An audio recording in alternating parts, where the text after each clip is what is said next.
Hey guys, welcome to the Primed Fatherhood podcast. I'm your host, Tyler Condi, and this is episode 17. My guest today spent almost 10 years working for the CIA before deciding that it was a single man's game and that he was ready to start a family. In this episode, Jason Hanson shares tips, tricks, and stories from his career as a CIA agent and now private sector consultant. We discuss how dads can prevent threats to the family and prepare to handle them in the heat of the moment. He has built a great business called Escape and Evasion to help good, honest Americans learn critical survival tactics that can literally mean the difference between life and death. His work has landed him a deal on Shark Tank and appearances in places like The Rachel Ray Show, The Today Show, NPR, and Forbes. Listen in as we discuss how he runs his business and what he does to protect his family. We have answered the call. We are committed to a greater purpose. We are fathers. Past achievements do not guarantee future success. We will prime ourselves often to navigate each new challenge. We are capable, brave, and relentless. We will remain undaunted. All right, Jason, I'm really excited to have you on today. You've got a pretty exciting career that I've followed for a while, and I want to start by just having you tell us how you chose your career path and how you got to the CIA. Sure. So I was born and raised just outside of Washington, D.C. area. In Northern Virginia. And I had woods in the back of my house. And growing up, I'm playing in the woods, shooting BB guns, running around. That was the most fun thing in the world. And as I got older, I still liked that stuff. I never wanted a traditional job where I'd be sitting behind a desk, shuffling papers for 40 years or whatnot. And so when I was in college and getting ready to graduate, I was like, crap, I got to start applying for jobs kind of thing. And I applied to a gazillion jobs. Again, Washington, D.C., just a few miles away. So there's every government agency in the world there. And my very first job out of college was as a police officer with a local police department in Virginia. And then shortly thereafter, the CIA and the Secret Service offered me a job. I went with the agency because I thought it would be, more exciting, more fun, better experience. And I was with the agency from 2003 to 2010. And I left in 2010 to start my own business. Okay. Awesome. So what was it that led you to leave the CIA and start your own business? It was several things. One was the CIA is a single man's game. So I had many amazing mentors there, guys who were much, much older than me because I was 23 when I joined. And these guys were incredible teaching me, quote unquote, spy stuff. But a lot of them were divorced or they had terrible relationship with their wives or terrible relationship with their kids. And I kind of saw the writing on the wall. And I did want to get married one day and have a family. And then the other reason, so that was obviously one of the reasons. The other reason is I always had the entrepreneurial bug. So I thought, hey, I want to go out and start my own security company. I want to go out and start my own survival training company. So it was a combination of those two things that got me to leave. Okay. And what exactly were you doing at the CIA when you were left, I guess, as far as your role goes? Yeah. So I did a bunch of different stuff. I did surveillance. I did personal protection work, executive protection stuff. And I was at headquarters when I left, headquarters in Langley. And so it was great. I mean, the agency treats you wonderful. There's nothing wrong with it. I loved it. It was great. I mean, when I told everybody I knew that, hey, I'm getting ready to leave, they thought I was nuts. They thought I was out of my mind. So they were like, hey, you've got a top secret security clearance. You have a great job guaranteed for life kind of thing. But I knew that it was time to move on and try different things. All right. So had you started your family by then or not quite? No, I didn't. So interestingly enough, I'd been working Sundays and, working like crazy. And so after I left the agency, the very first Sunday, I was able to go to church. I met my wife. Now, we didn't hit it off and it wasn't like love at first sight or anything like that. But I met my wife the very first Sunday after I left the agency. And then about 3 months later, I asked her out on a date and the rest is history. Okay, cool. That's That's a funny one. First day that you made the change. Yep. So, Yeah. um, when you were leaving, what were your goals for starting a business and for family and things like that? So when I was getting ready to leave, I was admittedly terrified. I remember the night before I turned in my resignation. It was a very sleepless night because, I didn't go to Harvard and have an MBA. I didn't have, some business experience in grad school or any of that. So, again, I went to college, went to a police department, and then went to the CIA. So I was very, very nervous about leaving my job security, leaving that top secret security clearance behind.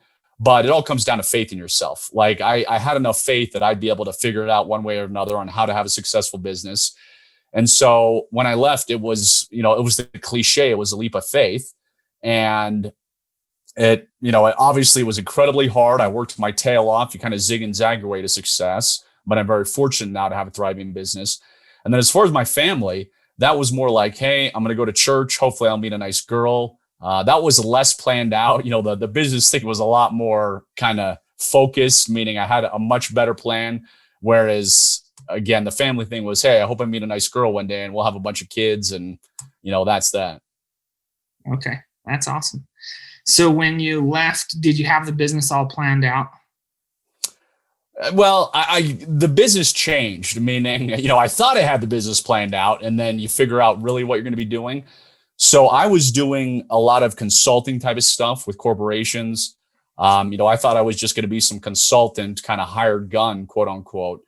And then in 2014, I went on the television show Shark Tank. And that was a huge blessing where it kind of opened me up to the masses, because before, nobody knew who I was. A lot of companies would sneak me in the back door. I'd have to sign an NDA and they'd be like, hey, you can't let anybody know that this is really screwed up on our end, but we need you to fix this problem or whatever it might be. So nobody knew, again, that I had a company, that I really existed. And then after Shark Tank, I started doing a lot more training to the general public, offering a lot more classes to them. And that's where things really took off. And I kind of shifted from doing corporate work to doing just, teaching average civilians, if you will. Okay. So that shift, that was you going from consulting on a more personal basis to now trying to educate more and more people on these different services, right? That's correct. Yeah, that's a great way to put it. And I actually enjoy it a lot more because, as every entrepreneur, I hate bureaucracy. I hate paperwork. A lot of these corporations, there's so much bureaucracy. They tell you like, hey, you can say this, but you can't say this. And you can't tell our guys that when you're training them. Whereas now I can say whatever I want. I can teach whatever I want. So there's no corporate overlord kind of thing. So, now I've got DVDs out to the public. I've got training videos. I've got several books. We have 320 acres in Utah where people come and take our classes. So I'm having a lot more fun. I'm enjoying more teaching the civilians versus the corporate consulting side. Yeah.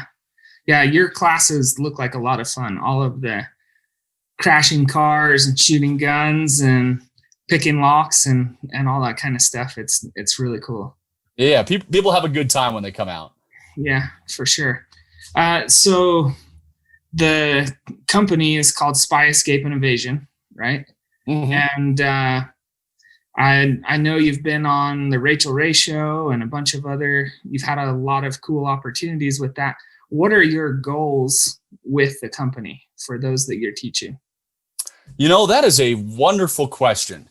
And I say wonderful because as we age, our priorities shift. We have different, we have different things we want to do. So back in the day, I was working my tail off in the very beginning, because obviously that's what you got to do to launch a business. Now I have 5 kids and I've got another one on the way. So my priorities change, I don't care about traveling as much. I was on the road so much on the beginning. Now to get me on the road, it's got to be a really, really good opportunity. And I've got a great team now. Before I was doing everything, I was a one-man band. So I think my biggest priority is continue to educate as many people as we can, but also build out my team. So I've got awesome people around me who can help me with that, who can bring the message and the mission to more people without me having to be, in every little nook and cranny doing it myself.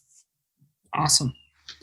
And for those who don't know about you, what are the services that you guys provide? So we do a little bit of everything. We sell physical products. So we have things like water filters and knives and survival food. We have books. So I've written several books. Then we do live training events. So we have pistol courses, rifle courses, evasive driving courses, escape and evasion courses. We have a bunch of online videos, online training for escape and evasion, knife defense, hand-to-hand combat, that type of stuff. I know I'm probably forgetting things, supplements, stuff like that. So we've got our hands kind of a little bit of everything. That's awesome. Well, I was excited to have you on here because, for one, I love entrepreneurship and sharing people's successes there, because it's as a dad, we're always trying to figure out how to provide better for the family. But at the same time, your business is protecting. The spy, escape, and evasion thing is all about being aware of threats, being able to understand how to respond, and then being able to execute on those things. So I'm excited to talk to you a little bit more in depth about what you feel the biggest threats are that face our families right now and what we can do about those things. Now, when you say threats, are you asking me more physical threats? Are you asking me about threats as in, societal threats, like, the downfall of society, of pornography and that type of stuff? So what type of threats do you mean exactly? I don't know. What side of those things do you think are biggest, and what are you looking out for the most? Well, I mean, obviously physical threats are obvious, they're always there, meaning you should always have a good home defense plan. You should always have a way to defend your family. You should always have security alarms and motion sensor lights and that type of stuff, and have your head up when you're out and about.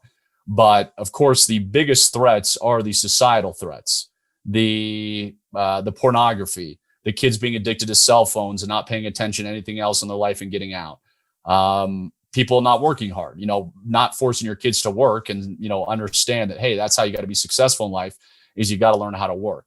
So, yeah, as I'm sure every generation says it, but, every generation looks lazier and lazier and wants to do less and less work. So I think it's important that we instill the values of hard work, honesty, integrity in our children. I'd say by far, that's the most important thing we need to do. That's awesome. I think that's definitely on point for what we're seeing this year in 2020. There's all sorts of just opportunities for us to tighten up what we're doing in society, as well as in our own families, knowing that society is changing so rapidly. So, well, what I always tell people is I work my butt off. I work 12 hours a day often. And my kids are still very, very young, because I didn't start having kids until I left the CIA. So, I'm still installing work ethic in them, even though they can't have real jobs. Of course, they're working around the house, doing that type of thing.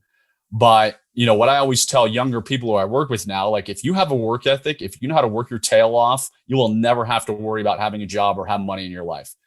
Because so many people are so lazy. I mean, I've had people who lost their jobs, and I offered them jobs just to help them out temporarily. And they'd be like, well, that's not exactly what I was looking for. No, I really don't want to sweep floors and work in a warehouse. I'm like, listen, you're unemployed and married. You should be, working at McDonald's or doing whatever it takes. Like, beggars can't be choosy. So it's that kind of thing where I find funny of, like, sometimes you got to work at a job you hate. It's called work for a reason. And that's what I tell a lot of the younger folks I work with these days, is so many people are lazy. If you have common sense and a work ethic, you'll be fine in life. Yeah. Yeah, 100%. I read the other day that the millennial generation is the poorest generation right now, in as far as the last 100 years go, mostly because of their expectations for having the jobs that their generations previously had, but not having the ability or the willingness to work up to them. Well, I mean, I think you look anywhere. I mean, what's going on lately is we're talking about this college loan forgiveness, which is, of course, ludicrous. I mean, what is that going to teach everybody? I mean, I worked when I went to college. Yeah. And that's what most people do, is they work during college, or they get loans and then they pay off their loans. But, like, imagine the message we're sending all these kids, where it's like, hey, you took out all these loans, you don't have to pay them back, so you can be even more of a deadbeat. And then they think they won't have to pay their credit cards back, won't have to pay their mortgages. I mean, obviously sets a very bad precedent. So that's the kind of stuff which I'm trying to teach the younger group, or I'm trying to teach my kids, at an age appropriate level, is like, if you do something, you take responsibility and pay it off. It's not fun, working during college. Of course, everybody'd want to be partying and hanging out with their friends. That's human nature, but you still got to work so you can pay off those loans. Yeah, exactly. I definitely agree that those are really big threats. As far as your line of work goes, one thing that I've been hearing a little more about is around the holidays, people are a little more trusting or complacent. What are things that we can do with our families to be more better at protecting our families through the holidays with either physical threats or scams or things like that you're hearing of? Well, people are more trusting during the holidays, and people they're too afraid to seem rude or question everybody. And so they let the politeness of society take over. And so if someone's coming to you, maybe you're, walking down the street and somebody come and ask for money for a charity. Don't be afraid to be like, hey, tell me what this charity is. What's the website? Where are they located? I mean, you can say it in a smoother fashion than I just did, but don't be afraid to question people. I mean, if somebody knocks on your door trying to collect money, ask them several questions, because you'll quickly tell when they get nervous and don't answer that, hey, this guy doesn't have the answers. He's probably running a scam. So I think that's the big thing, is people are just afraid again to ask questions and delve deeper to what they see. I mean, if you get that email that says your uncle in Nigeria has got $50 million waiting for you in a bank account, probably not true. So, investigate these things. If you get an email from your bank that doesn't sound right, look up your bank's phone number on the internet. Don't trust obviously the number in the email, and call your bank. So just things that are mostly common sense, but be inquisitive. Don't take everything at face value, and take those extra 60 seconds to investigate a little bit further. That's awesome. I think for men a little bit more than women, it's more natural to be less trusting and more investigative. But a lot of times we still only take things at face value. And once we've kind of cleared it in our mind once, or we've checked something out and we feel like it's safe, but maybe it's not. Do you have tips for us on how to be more aware of what's going on around us, or how to watch out for the family better in these kind of groups? Yeah. I mean, there's certain things. It depends on what level it is. Meaning, if somebody on the street says, hey, will you donate $20, and you give them $20 and it's a ripoff, all right, big deal. You lost $20. Versus, hey, it's somebody who wants to buy an equity stake in your business and there's a big log contract, and, those stakes are obviously higher. Right. So look what the stakes are and invest the appropriate level time. You don't have to do as much investigation. Again, if you're giving $10 to some guy on the street versus some multi-million dollar business deal, then take as much time as you need, get lawyers in there, make sure you got the contracts, have the experts. Now, that's kind of stuff, meaning you're looking at people taking advantage of you. Now, as far as physical, it all goes back to having your head up and looking around and being alert. We know that everybody's got their head buried in a cell phone these days. Everybody's texting and walking. Nobody's paying attention. So if you're with your family and maybe your kids or wife are texting, you should not have a phone in your hand. I mean, I still use a flip phone. I've never sent a text message in my life. I don't text. And I do that for many reasons. One is because I want to have my head up. I don't want to be distracted by text. The second reason is I don't like to be bothered. Like, if somebody knows me enough, they're going to call me on the phone because they know it's important to call. Where people text all kind of things these days, and I'll see my wife texting, and it's like, you could get on the phone and solve that problem in 10 seconds versus texting for like 30 minutes back and forth. So it's kind of a time efficiency thing. So I would say just get your head up like we were 20 years ago before everybody had a cell phone in your hand, because you observe a lot more of your surroundings and you can see danger ahead of time. That way you can get out of the danger zone before you walk into it. That's awesome. That's I know that when I got married, I had been living alone for a little while and wasn't too worried about locking the doors or things like that. But like the second I got married, it was like, oh, I'm checking the locks every single night, and I'm waking up at night like at every little bump that I hear, or it was weird how that just switched automatically. And when we go out in public, I feel like I'm hypersensitive and almost to the point where I don't like to take the family out because I'm trying to be so aware all the time. Is there anything that you guys learned both in the police or in the CIA to help you to unwind after you're in those really highly stimulating situations from trying to be aware constantly? Well, I think you brought up a great point, as you said, before marriage and after marriage. Because, when I was with the agency, you're young, you have a big ego, you're foolish. So, you don't care about anything, meaning you're like, yeah, I hope somebody breaks into my house tonight. I hope somebody tries, you're that young knucklehead who's looking for a fight. Now, of course, these days I do exactly what you just said. I'm checking the doors. I'm making sure our alarm is set. I have zero desire for a fight. I mean, if it comes, obviously I'm going to handle it, and I carry a gun every day, but I will try and de-escalate. And I have no interest in shooting someone. I have no interest in fighting someone unless, it's a last case scenario. Right. So, with that being said, is I've got 5 kids, we go out, we do stuff. And the most important thing is me just paying attention to everything, meaning, okay, where are the exits in this place if I have to get the kids out? When we sit in the restaurants, I'm of course always facing the door so I can see if anybody comes in. My wife knows that I'm always going to want that seat, so she takes another seat, and it's kind of second nature now. So it's not like a lot of external thought goes into it. And, I'm just always looking around and seeing, okay, does this person look shady? Did this person walk in? And it's not as hard as it seems. Again, it's just me having my head up saying, okay, does anything not fit in this scenario? Does anybody look suspicious here? And so that's what I'm looking at when we're out and about. That's awesome. That's, yeah, I mean, the awareness really is the key.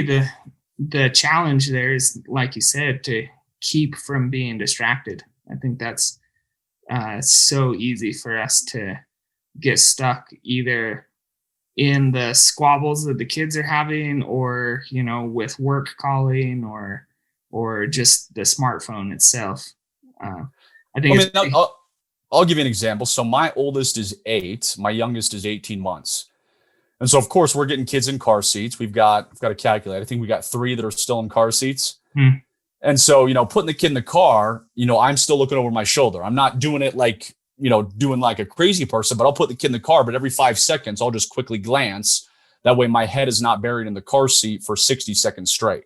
So it's little things like that where, yes, you still have to obviously buckle up your kids. You still have to do those things which are going to take away your awareness, but take the time every few seconds to glance over your shoulder or still look around your car and make sure that nothing is stuck up on you, or, a car hasn't pulled into the gas station, which just doesn't look right, and you need to give your full attention to. Yeah, I learned that the hard way. There was it was a few years ago. Took my wife mountain biking, and she didn't have a full face helmet, and she crashed and broke her nose. And that day was like a nightmare in and of itself. But then after I got her home from the hospital, I was like, okay, I'm going to go get ice cream and some Redbox movies to help her to feel better. So I was at the store, I had bought my groceries, and I was returning a couple of Redbox movies at the kiosk, and the grocery cart was behind me. There was a couple of guys hanging out, like not too far behind, and I didn't really pay much attention. But in the time that I had chosen new movies, or maybe I was returning the old ones, I can't remember, but I had 2 movies in the cart and 2 movies that I was dealing with right then. In the time that I had returned the first ones, I turned around, and those guys had stolen all my groceries and the 2 movies. And I was blown away and frustrated that I had been robbed that easily. But it was literally just, I wasn't suspecting anything, but also I didn't pay attention for a minute or whatever it was, Well, I mean, it happens really, really fast. I mean, one time we were on vacation, and my wife and kids were back at the condo, or I think it was a lake house or something we were at. And I went to get gas and get something at a gas station, some, few items from the store. And as soon as I pull into the gas pumps, there was a guy who was right at the entrance to the store, just kind of waiting out front on the curb. He starts walking at me and he's flipping me off and he's cussing and screaming. And it happens as literally as soon as I pull up to the pump. So I'm like, holy crap, what is going on? So this guy's walking at me, flipping me with the cussing and screaming. I, of course, got my gun on me, and I don't want to be trapped in a car because that's the worst place you want to be. So I hop out in case we have to go hand to hand, in case I have to jump. So I hop out of the car to face him. And as soon as he sees me, his demeanor changes. He's like, oh my gosh, I'm so sorry. I'm so sorry.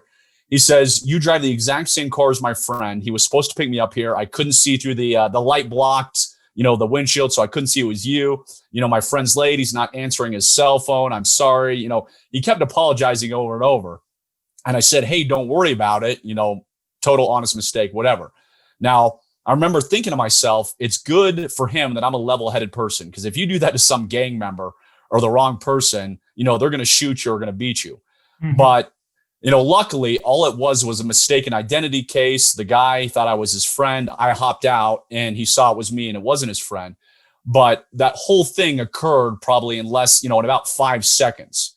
So it just shows how quickly these things can happen. You've got to be prepared to react. And in my case, luckily it was nothing. So I didn't have to fight or anything like that. Yeah. It's crazy how fast it all happens. So I have a couple questions about that trip. Actually, do you carry concealed everywhere that you vacation? Okay. Well, everywhere that I legally can. Okay. So, if it's a gun-friendly state, I'm always carrying concealed. If it's not a gun-friendly state, I have something called a tactical pen, which is just really a hardened metal pen on steroids, which if you stab somebody with it, it's not going to feel good. I carry a knife wherever I legally can too, depending on the size of it, the blade length. So wherever I'm going, you're going to find me with some type of tool on me. Hopefully it'll be a gun, but my in-laws live in California. California is obviously very anti-gun. I don't have a concealed carry permit for California. So when I go there, I'll have a knife and a tactical pen on me. But, if I'm in Wyoming or I'm in Idaho or whatever vacationing, then yes, I'm going to have my gun on me. Awesome. I'm sure that you've taught a lot on the gun handling and things like that.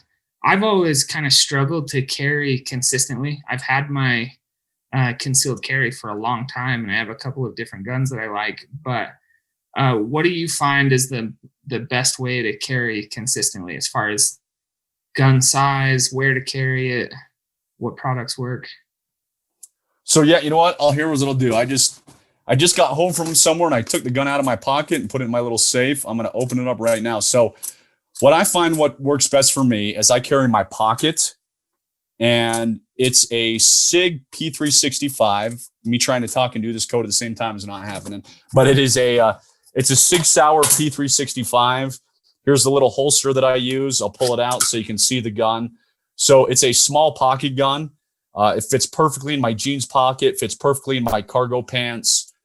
And that's what I'm carrying the majority of the time. Now, if we're going hiking in the mountains in the middle of nowhere, I might have a 1911 on my hip and have this gun in my pocket. But when I'm running errands, if I'm picking the kids up from school, if I'm going to Walmart or whatever, 99% of the time, you're going to find me with a gun in my front pocket. And that's just what works for me. Okay, cool. I've never actually tried to carry it in my front pocket.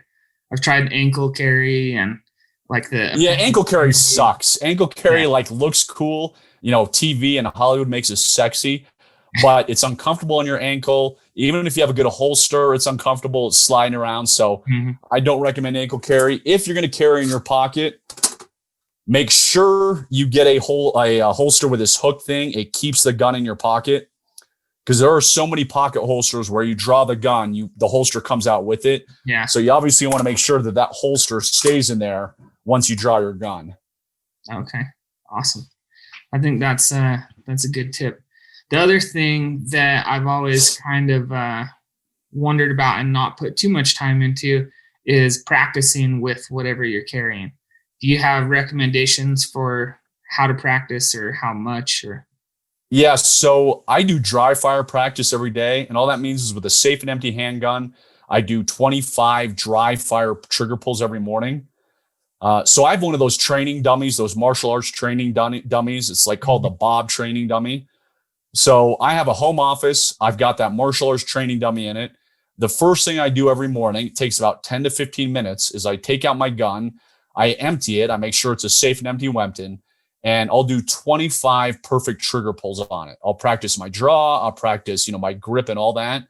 And that's one of the best things you can do to ingrain that muscle memory and to obviously make sure that if heaven forbid something happens, you're not going to have any problem coming up. You're not going to have any problem pulling the trigger, making a smooth trigger pull. So that's probably the most important thing I do when it comes to gun handling. Okay. Have you tried any of those laser trainers? I have. They're great. I just had one and it broke and I never bought another one. So there's no reason not to use them. I just, I'm more old fashioned where traditional dry fire works for me, but there are many, many lasers these days that are fun. You can play games with. So yeah, I would definitely recommend one because it's a good option if it's going to get you to train more. Okay. On the dry fire thing, is there a certain type of gun that dry fire doesn't damage? I've always grown up knowing that hearing that dry firing is damaging your gun. So it only damages a 22. So if you've got a 22 revolver or whatever, never dry fire. But if you have any rim fire gun, but if you've got a center fire gun, 9mm, 45, 40, 38, whatever, you can dry fire to the cows come home. So as I said, I do 25 dry fire trigger pulls. I do it 5 days a week, Monday through Friday. And I've been doing it for years and it will not hurt your center fire guns. Okay. Awesome. While we're on the topic of guns, what do you think is the best home defense? I see a lot of home defense shotguns being sold, and I hear people saying, like, you use a shotgun so you're not shooting through walls. It seems like you'd shoot straight through walls. So what do you think is the best home defense firearm? It depends on your situation. If I was single and had no kids, I would use an AR-15. And the reason I say that is where I live in my house, some of my kids are in the basement. So if I ever have a home invasion, I've got to go out and confront the intruder. If I was single and it was just me and my wife and there was no kids, if we had a home invasion, I could just hunker down in my master bedroom, call the police. And if that guy was stupid enough to come into my master bedroom, I'd shoot him.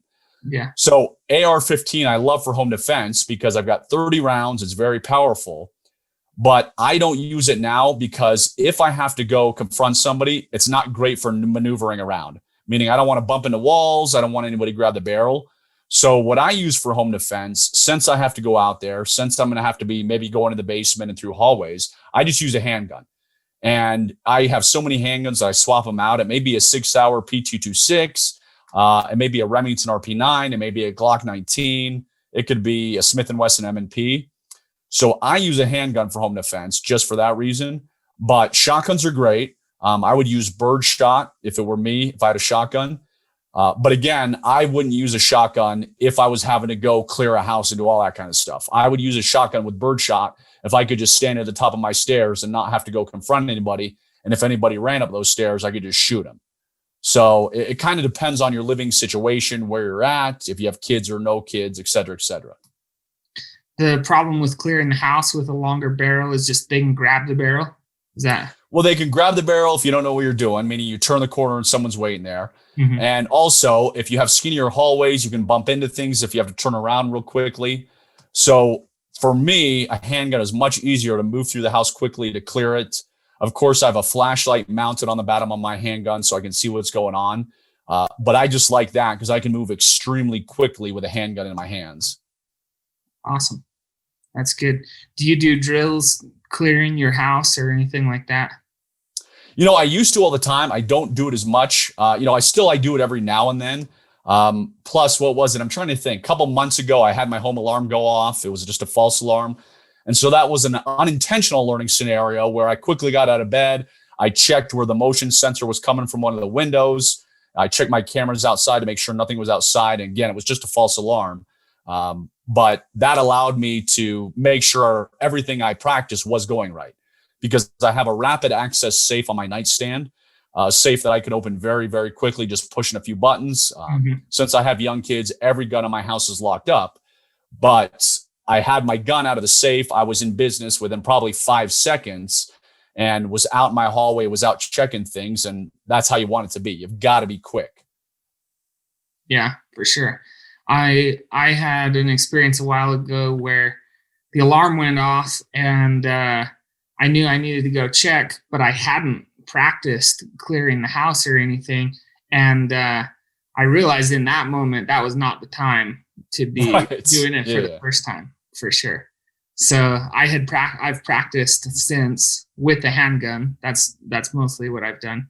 My the bigger guns I just use for hunting mostly, and have planned on that. Hmm. But yeah, I learned the hard way that clearing a house is not natural, and there's a lot to think about.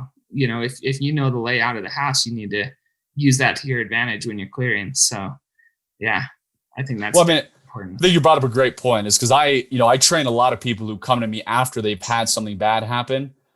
And I always tell them, yeah, 3 a.m. when your front door is getting kicked in is not the time to develop your home defense plan.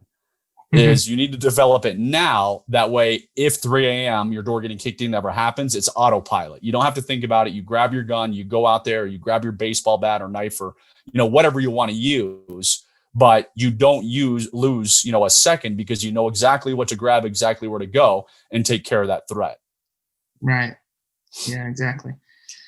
So while we're on the topic of the house, you're obviously a believer in the alarm system. What else do you do to make sure the house is secure before anyone else gets in? So put the alarm side outside. That way everybody knows your alarm. So, have those signs. I have motion sensor lights, and mine are solar motion sensor lights. So if the electricity goes out, my lights are still on all around my house. So nobody can go sneaking around. Um, there's a thing called a night lock, which is a kind of a metal plate you can put in front of your doors. I Okay. don't use one anymore because kids are just goofing around too much, but a lot of single women I train use them. That way somebody can't kick in your front door. So my stuff mostly is the alarm sign, the motion sensor lights, the alarms. I have cameras all around my house. And then if somebody makes it into my house, my last line of defense is my gun. Awesome. I think it's super important to just think through that and put things together so that you're prepared. Um, Well, I mean, I'll say one of the most important things is every gun in my house is loaded. So I had a client come to me once and said, "Hey, my wife is really anti-gun. She will not let me have a loaded gun. So I've got a magazine in the gun, but there's no round in the chamber." And I said, "Listen, that is a terrible idea because when you get in a high threat situation, you get into caveman mode, you're not going to remember to chamber that round." And he said, "Well, listen, I made a deal with my wife. I have to leave the gun unloaded." I said, "Okay, all right, you do what you got to do." Well, several months later, I get an email from this guy and he's like, "Hey, Jason, the other night I thought I had a home invasion." He says it was all of a sudden, middle of the night, or I can't remember what time he said, and somebody starts pounding on my door. And he says, "I'm terrified. I jump out of bed. I grab the gun. I run to the front door. This person is just pounding on my door. I'm expecting it to be, pounded and kicked in any second." He says, "I've got my gun pointed to the front door. I'm yelling and screaming, like, 'Get away from my house. I've got a gun.'" And he said, after about 20 seconds, the noise just disappeared. The guy stopped and, went away or whatever. And he said, my wife called the police, I guess. And it ended up that this was some guy who was high on drugs going around the neighborhood, like trying to break in people's doors kind of thing. And they mhm. eventually caught the guy. But he says, when my heart finally stopped pounding, I realized that I never chambered that round and I had an empty gun pointed to the door. And I said, that's what happens under stressful situations, which is why you've got to have a loaded gun. And he now does. Yeah. Yeah, I would say even if you're practicing chambering the round when you draw or something, chambering the round is the thing where things can get jammed the easiest. Mm-hmm. The guns can malfunction the easiest when you're at that point. So Yeah, I mean, you've got to obviously take training. Go and take a class. You've got to learn how to clear malfunctions. If your gun jams, you got to be able to tap in a rack and get it out. So you need to have some basic gun handling skills. That way, if it jams, again, tap rack in 2 seconds, you're back to business. And if you don't want to, get a revolver. I mean, if you don't want to learn on a semi-automatic, then get a revolver. Smith & Wesson, Ruger make excellent revolvers. And I do have a lot of older customers who say, "I don't want to deal with a semi-automatic handgun," and they're very happy with their revolvers. yeah. Yeah, I know a lot of women who carry revolvers concealed for that reason too. So while we're on this topic, you said every gun in the house is loaded. you've got 6 kids. How do you protect the kids and teach about the firearms? So every gun is in some type of safe. So on every level of my home, I've got one of those small rapid access safes. Okay. That way, if I'm in my basement and somebody starts trying to come in through my front door, I don't have to run all the way up to my master bedroom and get a gun. I've got a gun in my basement I can grab. So they're all locked up. But also, I teach my kids like, hey, this is a gun. You don't touch it. If you ever find one, you tell mom and dad. When you're older, I'll teach you how to shoot this and you use it. My oldest son, who's 6, has a BB gun. They get to shoot the BB gun, and I teach them, safety with a BB gun. So there's never any chance of them finding a gun lying around at my house. But of course, they have friends. So I tell them, if you're ever at a friend's house and see a gun, do not touch it and go run and tell an adult immediately. Awesome. That's good. We actually have a story in our family where someone shot their best friend in the stomach because they were playing with revolvers when they were 12 or 13. So. And the kid lived? You got shot? Yeah, luckily. But it's serious, I think that, and like you said, bringing up the friend's house, that was where it happened, and that was the real issue. And so, you can control what goes on in your house, but preparing the kids to know what to say and do when they're elsewhere is every bit as important. Yeah, I mean, I'm a firm believer, even if you don't have kids, of having every gun locked up, because you might have a plumber in the house, you might have an electrician, you may have relatives stopping by. And so I don't care if you got 10 kids or 0 kids. I would have every gun locked up. That way you or your spouse are the only ones who can touch it. Yeah. Yeah, for sure. So since it's your business to know of the threats and know how to handle them, and we're talking about kids and being at their friend's house, what is your feelings about sleepovers, and how do you vet kids going to do things with friends' families and all of that? Yeah, so we don't do sleepovers. Our family is it's not going to happen. My wife and I already decided on that long ago. And I already told my wife, like, I think of every bad thing we did as kids happened at sleepovers, meaning I had a sleepover. Yeah. And so, like, we'd sneak out, we'd shoot BB guns, we'd go to girls' houses. Yeah. So my wife and I decided long ago that that's not something we're going to do with our kids. Now, as far as vetting parents, we just get to know them. Meaning, like, we know people are just like, hey, so-and-so is having a birthday party, and, they don't know the family at all, and they just drop the kid off at the house. But, my wife will go and sit and get to know the parents of the birthday party. She'll hang out, that kind of stuff. So I think it's important to trust your gut, but to really get to know these families. And then, of course, you teach your kids the whole stranger danger thing. Like, listen, nobody touches you. If anybody touches you, you run or you scream or you kick or you punch, that kind of stuff. So you're always telling your kids, what is right and what is wrong. That way, heaven forbid, if they ever do come across an adult, they'll know how to handle it. Yeah, that's awesome.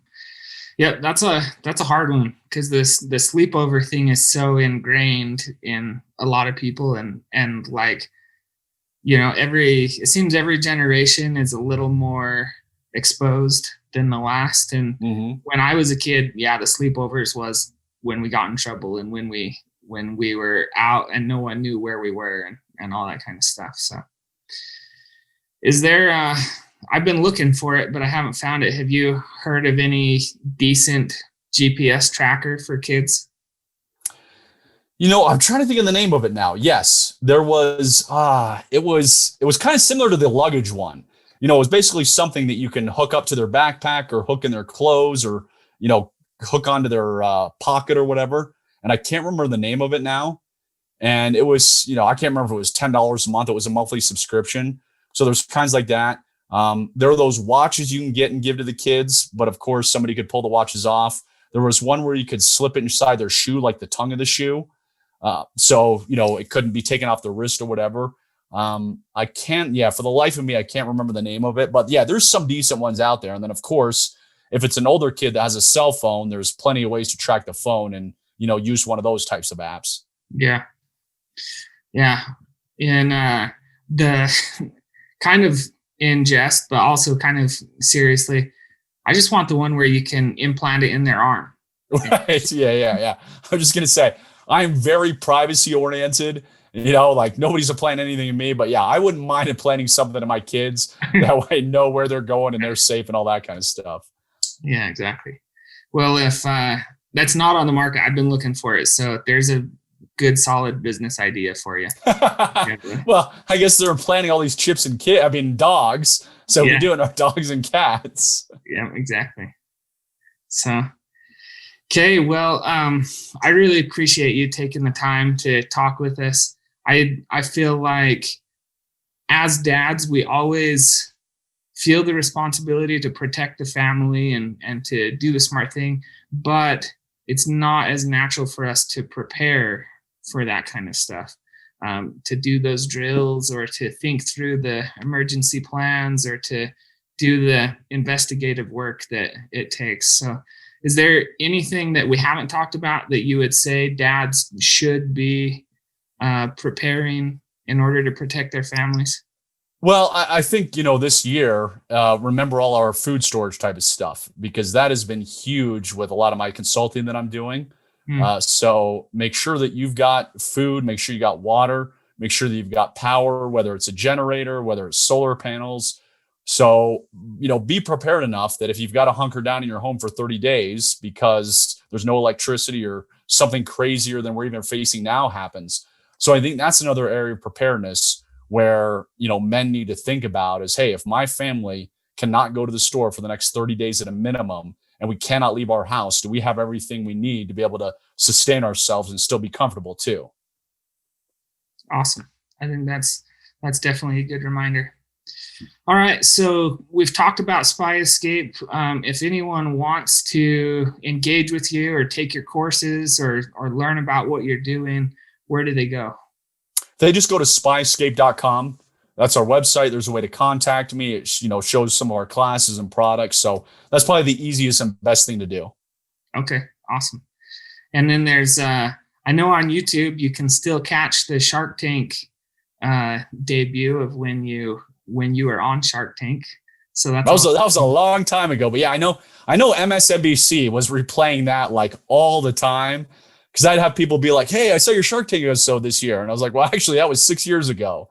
So, yeah, awesome.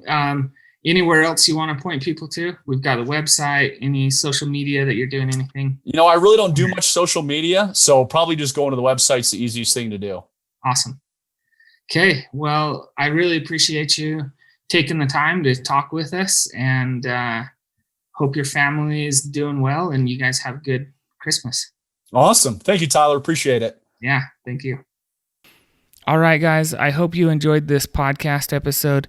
Jason is a wealth of knowledge about how to protect our families, and I really liked how we discussed that we really should be preparing ourselves, planning, and practicing the things that he talked about so that we can be ready to act when we need to. If this episode helped you out, please share it around. And I would really appreciate it if you would subscribe to this podcast wherever you're listening. And if you can, leave us a review. And if you want to connect with more focused fathers to be able to share your experiences, to learn from theirs, to ask for advice, and to give advice, please join the Facebook group that we've created called Primed Fatherhood.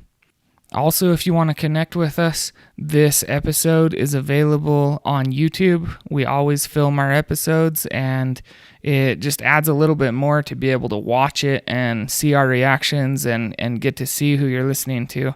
So you can subscribe to us on YouTube. But above all, remember to stay primed.